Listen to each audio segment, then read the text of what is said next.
El gran poeta Teodoro S. Mongelos y Epifanio Méndez Fleitas cantando Don Cecilio Marín, un tema que es un himno. ¿Hay otra maestra a quien hay que dedicar, maestro? Sí, doctor. Es una maestra de la familia, entre la familia Marín, es mi hija Gloria Marín.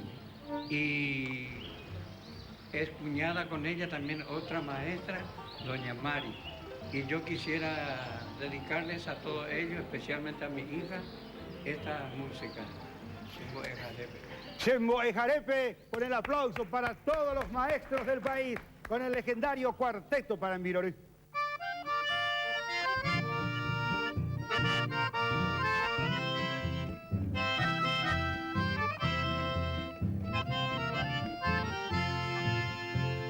Tamo a pesar, señor.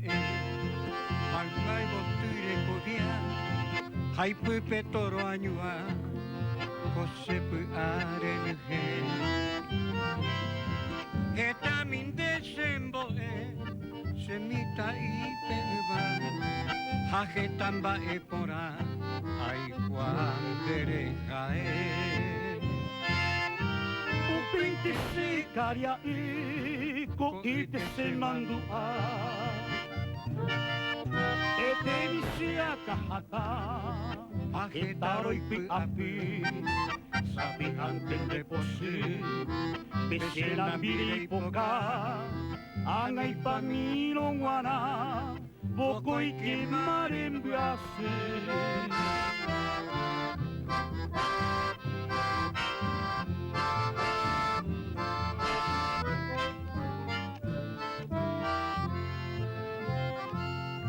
Eta konderejae, oiko subikaria hamanye ipaitabu, ose porayo aite.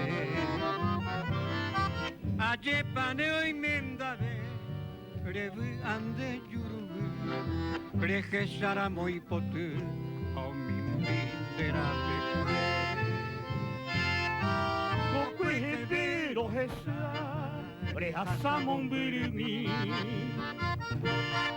Ako ini punya tai Avapi kotoi moa Haseka tu setuya Ose masyadi Asero bagai sai Beke masera pera